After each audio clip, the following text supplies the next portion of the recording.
नमस्कार। नमस्कार नमस्कार। आप सभी को नमस्कार। बताइए, अपने सवाल बताइए। भाई बाप, पानी की समस्या बहुत है भाई साहब। पानी नहीं मिल देखिए, पाता पीने को, खाने को। पानी की पानी की समस्या है। समस्या हमने कहा था कि हम दूर कर देंगे। इसके लिए हम कार्यरत हैं और पानी की टैंकी आपके क्षेत्र में जल्द ही बन जाएगी।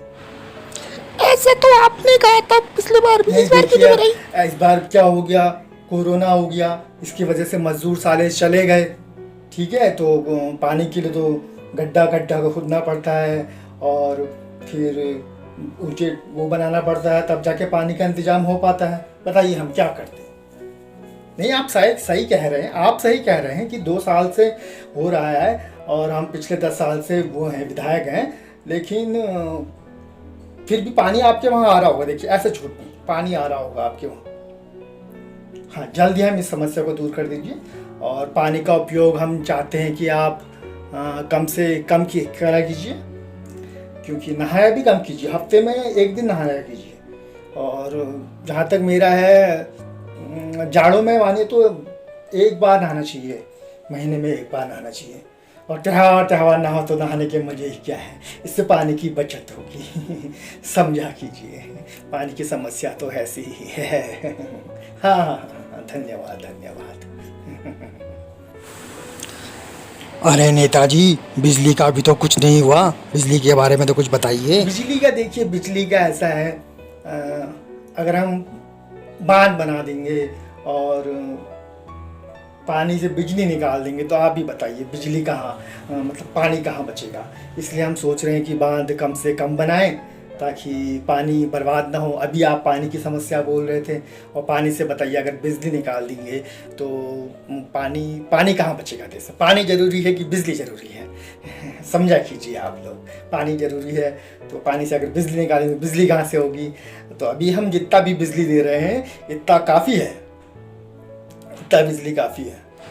नेताजी, ट्रांसफर ठीक करने में 1.5 महीने लग गए थे। देखिए, ट्रांसफार्मर खराब हो गया था तो कितना लगा, 1.5 महीना लगा। अच्छा, इसका हम बिजली विभाग में बताएंगे, उनसे पूछेंगे कि आखिर ऐसा क्यों हुआ। आजकल तो हमने प्राइवेट वो कर दिया है, आप फ़ोन कीजिए, 1 महीने में ट्रांसफार्मर ठीक हो जाता है। हमारे वहाँ तो नहीं हुआ मालिक। कौन से गांव के हैं आप, कौन से गांव के हैं?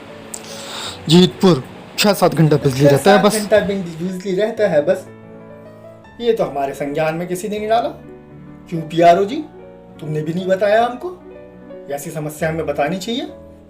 ऐसा नाराज ना होइए, हम जल्द ही बिजली का इंतजाम पूरा करेंगे। और पानी से बिजली तो हम बर्बाद होने के बनने नहीं देंगे, आप देख लीजिएगा आप। धन्यवाद धन्यवाद। भाई बाप, नहर किनारे वाली सड़क भी तो नहीं बनी। अच्छा अच्छा, वाली सड़क की बात कर रहे हैं। देखिए, ऐसा है, इस बार बारिश बहुत हुई तो नदी में पानी ही पानी रह रहा है। इस वजह से वहाँ से पत्थरों का इंतजाम नहीं हो पाया तब। 10 साल हो गए साहब आपको। हाँ, 10 साल तो हमको हो गए हैं। हम नहीं कह रहे हैं कि 10 साल हमको नहीं हुए। देखिए, ऐसी बात नहीं है, 10 साल हमको हो गए हैं और हमने उसके लिए इंतजाम करा है। पीडब्ल्यूडी को निर्देश दे दिए हैं और जल्दी ही सड़क का इंतजाम हो जाएगा। आपके वहाँ तो सड़कें सही बनी है। हाँ हाँ, हमारे वहाँ पे आप देखिए, हमारे घर के पास पक्की सड़कें बनी हैं, नालियाँ भी पक्की बनी हैं। सब कुछ धीरे धीरे होगा, पहले आत्मा फिर परमात्मा। हाँ, आपके वहाँ पर भी होगा, जरूर होगा, जरूर होगा, जरूर। आप सब लोग भी सवाल है तो कुछ पूछिएगा। धन्यवाद धन्यवाद धन्यवाद। नेताजी, हॉस्पिटल भी नहीं बने हमारे वहाँ तो। अच्छा, देखिए, हॉस्पिटल्स का ऐसा है, पहले से इतने हॉस्पिटल्स बने हैं, सरकारी हॉस्पिटल्स हमारे सरकार ने बनाए हैं। अब प्राइवेट हॉस्पिटल भी बहुत हैं, तो ऐसी समस्या नहीं होनी चाहिए। लेकिन अगर ऐसी समस्या कुछ हो रही है तो हम अच्छा, 10 सालों में एक भी हॉस्पिटल नहीं बनाया? नहीं बना। पीआरओ जी, 10 साल में एक भी हॉस्पिटल नहीं बनाया क्या हमने क्षेत्र में?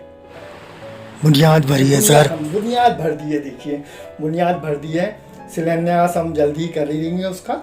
और उसके बाद वहाँ पे सारी सुविधा आपको, एमआरआई से लेके, एक्सरे से लेके, ब्लड की जांच से लेके, और वेंटिलेटर की सुविधा, ऑक्सीजन की सुविधा, सब समस्याएं आपको मिलेंगी और एम्बुलेंस की सुविधा पूरी रहेगी। बस आप इस बार हमको जिता दीजिए, हाँ 10 साल में बुनियाद भर गई है, अगले 5 साल में हम वो खड़ा कर देंगे, हॉस्पिटल खड़ा कर देंगे, कोई दिक्कत की बात नहीं है।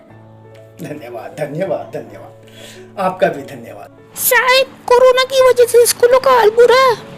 हाँ वो बात तो आपकी सही है कि कोरोना की वजह से इन 2 सालों में 1.5 साल से ऑनलाइन पढ़ाई चल रही है।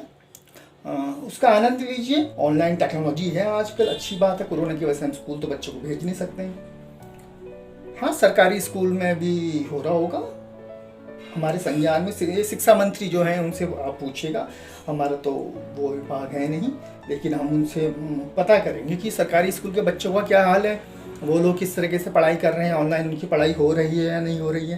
सरकार ने तो इतना अच्छा कदम उठाया इस बार, देखिए 12वीं के बोर्ड वाले जो CBSE और ICSE बोर्ड में सब बच्चों का अच्छा हो गया है, तो उत्तराखंड बोर्ड में भी ऐसा कुछ उम्मीद करेंगे। नहीं 10th और 12th की बात नहीं, छोटे बच्चों का भी कुछ ना कुछ होगा। हमारे रहते कोई भी बच्चा अनपढ़ नहीं रहेगा इस देश में, कोई भी बच्चा अनपढ़, सब हमारी तरह बुद्धिमान रहेंगे, बुद्धिमान। तो देखिए पानी से बिजली बनाते हैं, ऐसा हम सही कर देंगे, सही कर देंगे। हाँ पक्का पक्का पक्का, धन्यवाद धन्यवाद। नेताजी कुपोषण से काफ़ी नुकसान पहुंच रहा है, उसके हाँ बारे में ये एक गंभीर समस्या है कि कुपोषण से हिंदुस्तान में बहुत वो जाने जाती हैं। ये हमने भी सुना कि हमारा देश कौन से नंबर पे आ गया है। इसके लिए हमें सख्त कदम उठाने की ज़रूरत है। इसके लिए महिलाओं को पौष्टिक आहार और समय समय पर उनकी जांच, इसके लिए आशा वर्कर्स हमारे काम में लगी रहती हैं, लेकिन तब भी इतनी मौतें क्यों हो रही हैं पता नहीं। इसका कारण महिलाओं से पूछना पड़ेगा कि देखिए खाने की हम कोई कमी नहीं करते हैं, खाना भरपूर आशा वर्कर्स के द्वारा उनके घर में पहुंचा दिया जाता है, बहुत सारी सरकारी योजनाएं चल रही हैं, लेकिन उसके बाद भी कुपोषण से कैसा हो रहा है ये तो इस पर तो रिसर्च करनी पड़ेगी। ये तो रिसर्च का विषय है। हम बड़ी बड़ी चीज़ों पे रिसर्च करते हैं, लेकिन ये छोटी सी चीज़ पे कभी रिसर्च नहीं करी। PRO जी, इस बार रिसर्च होनी चाहिए कि कुपोषण की वजह से ज़्यादा वो बवाल क्यों हो रहा है हमारे देश में। बवाल नहीं है, मतलब ज़्यादा बच्चों की नुकसान क्यों हो रहा है। जी सर, जी सर। आपकी बात, कुपोषण पे हम खास तौर पे ध्यान रखेंगे जी। धन्यवाद धन्यवाद धन्यवाद। साहब जी हॉस्पिटल में ऑक्सीजन की कमी रही। हाँ देखिए ऑक्सीजन की कुछ कमी रही, कुछ प्लाज्मा भी की कमी रही। वो हुआ ऐसा कि गवर्नमेंट ने कहीं कहीं पे डाटा की उतनी ज़रूरत नहीं होती है तो डाटा बनाना मना कर दिया बहुत सालों से। डाटा की उतनी ज़रूरत नहीं होती है तो डाटा नहीं रखा, ये खामी है। इसका डाटा रखा जाना चाहिए और अब तो रखा जा रहा है, ऐसी बात नहीं है कि कौन कोरोना से ठीक हुआ है, उसका कौन सा ब्लड ग्रुप है। क्योंकि बीच में ऐसा हुआ था कि जो कोरोना से ठीक हुए हैं उन्हीं का प्लाज्मा लोगों को चढ़ रहा था तो लोग ठीक हो रहे थे, लेकिन फिर अचानक वो चीज़ अलग हट गई। लेकिन अभी भी उसका इस्तेमाल शायद कहीं पे किया जा रहा है क्योंकि बहुत सी लोगों की ये प्लाज्मा नहीं मिलने की वजह से भी जान जा रही है। वो गंभीर समस्या है, इसका हम समाधान करेंगे। और जहाँ तक आपने ऑक्सीजन की किल्लत का वो उठाया, तो ऑक्सीजन तो भरपूर मात्रा में है हमारे वातावरण में। हिंदुस्तान में कोई कमी नहीं है ऑक्सीजन की। हाँ थोड़ा बहुत उसके लिए क्या कहते हैं सिलेंडर्स कुछ ऐसे चाहिए, या उसको किस तापमान में रखा जाए उसके लिए टैंकर्स ऐसे चाहिए, जिसकी व्यवस्था साल भर से हम नहीं कर पाए। हमारा ध्यान कहीं और था, देखिए चुनाव होता है, कहीं और ध्यान था तो नहीं कर पाए। तो कोई बात नहीं, आने वाले समय पर हम कर देंगे। और ऑक्सीजन से अब किसी की मौत नहीं होगी। ऑक्सीजन की कमी वैसे कहीं हुई नहीं, कहीं थोड़ी बहुत लापरवाही बरती गई तो देखिए वो तो फिर ऐसे ही है, क्या कहीं उसके बारे में। अब कहीं समस्या पैदा नहीं होगी, क्योंकि हम टैंकर्स विदेशों से शायद मंगा रहे हैं और ख़ुद भी ऐसे टैंकर्स बनाएंगे जिसमें ऑक्सीजन से रखी जा सके या इधर से उधर सप्लाई की जा सके। आप बस हमें वोट दीजिए, हमें गद्दी पे बैठा के रखिए बस। हाँ बस सब सही हो जाएगा, सब सही हो जाएगा आपका भी। यारो जी ध्यान रखिए इनका। साहब कोरोना के हालात में इलेक्शन जरूरी थे क्या? हाँ ये बात आप सही कह रहे हैं। कोरोना में इलेक्शन 5 राज्यों में हो गए, चलो हो गए तो अब हो गए, कोई जीता कोई हारा, क्या कर रहा है। लेकिन उसकी वजह से हम नहीं समझते हैं कि कोरोना ज़्यादा फैला। कार के अंदर मास्क नहीं पहनने पे चलाना जरा सा। क्या बात कर रहे हैं, कार के अंदर अगर मास्क नहीं पहना हो तो मास्क चालान कट जा रहा है, ऐसा हो रहा है जी। कार के अंदर आदमी बैठा है अकेले, AC लगा के शीशे बंद करके, वो मास्क नहीं पहने तो उसका चालान। और इतने इलेक्शन में लाखों की जनता भीड़ भाड़ इकट्ठी करके कैसे आती है सबको पता है, उसमें किसी का चालान नहीं। गजब देश है हमारा। हम नहीं होने देंगे आगे से इलेक्शन। आगे से कोरोना महामारी जब थोड़ी थम जाएगी उसके बाद ही इलेक्शन होंगे। लेकिन वो जरूरी था, क्योंकि इलेक्शन का ऐसा होता है ना, देखिए इलेक्शन का ऐसा होता है राम मनोहर जी, इलेक्शन का ऐसा होता है कि पहले से सब कुछ डिसाइड होता है, इसलिए वो रुक नहीं पाया, तो होना ही था। उसमें किसी की जीत किसी की हार तो लगी रहती है, आप भी समझ रहे होंगे प्यारो जी ऐसे। हाँ नमस्कार। माय बाप, विपक्ष का है विपक्ष। हाँ विपक्ष हमारे सामने है काजी, इसीलिए तो हम आए हैं। आप ही लोगों ने ये माला हमको ऐसी ही थोड़ी ना पहनाई है, जीत तो हमारी ही होगी। विपक्ष होता तो क्या इलेक्शन हो पाते? विपक्ष होता तो क्या ऑक्सीजन की किल्लत होती? विपक्ष होता तो क्या प्लाज्मा की किल्लत होती? विपक्ष ही नहीं है, कोई सामने से सवाल तो पूछे, हिम्मत ही नहीं है किसी में से पूछने की। लेकिन हम आपकी सेवा लगातार करते आ रहे हैं, तभी तो हम जीत रहे हैं और जीतेंगे। राजयोग है, राजयोग है, समझा कीजिए। हाँ सब कुछ ठीक कर देंगे, सब कुछ ठीक। साहब विपक्ष आप ही तैयार करो। विपक्ष हम ही तैयार करें? हाँ साहब आप ही लोग कीजिए ना। ऐसा नहीं हो सकता। देखिए विपक्ष तो लोगों को तैयार करना पड़ेगा।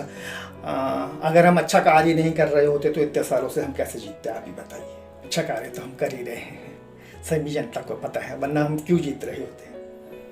हाँ ठीक। साहब अच्छा विपक्ष नहीं होगा तो आप ही तो जीतेंगे। इस बार जरूर मौका दीजिए, एक और मौका दीजिए, बस एक और मौका दीजिए, एक और मौका दीजिए। साहब धार्मिक उन्माद और सद्भावना के बारे में क्या कहना है आपका? क्या बात कर रहे हैं आप? हिंदू मुस्लिम कभी नहीं, हमारे देश में हमारे राज्य में सब मिलकर रहते हैं। ये तो ठीक कह रहे हैं साहब, आप ठीक कह रहे हैं। हाँ सही बात है। ब्लड बैंक चले जाइए और उसके बाद किसी मरीज को अस्पताल में अगर भर्ती हो तो मरीज ये नहीं पूछेगा कि ये मुसलमान का खून मुझे चढ़ाया जा रहा है, ये हिंदू का खून चढ़ाया जा रहा है, सिख का चढ़ाया जा रहा है, ईसाई का चढ़ाया जा रहा है, या किसी बौद्ध का चढ़ाया जा रहा है। खून खून होता है। हाँ ऐसी बातें मत कीजिए हमारे देश में, बिल्कुल सरासर गलत आरोप लगा रहे हैं आप। ये लोगों की धारणा पहले से बनी हुई है, इसको हटाना पड़ेगा। इसके लिए हम लगे हैं और जागरूक करने के लिए हम बहुत सारे प्रोग्राम, सरकारी प्रोग्राम इसमें करेंगे। ऐसा कभी नहीं होगा। हिंदुस्तान में सब लोग भाईचारे से रह रहे हैं और हमेशा भाईचारा बना रहेगा। वरना नाना पाटेकर की वाली पिक्चर देखी होगी आपने भी देखी होगी।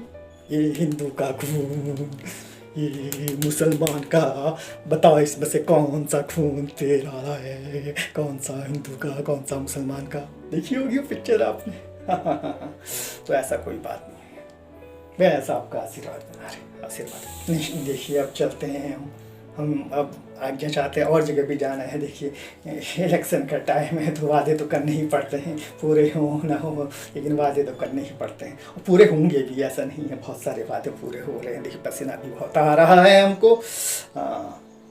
ठीक है ठीक है ठीक है ठीक है। देखिए हम कोशिश पूरी करते हैं। आपने वो बंदर वाली कहानी तो सुनी होगी।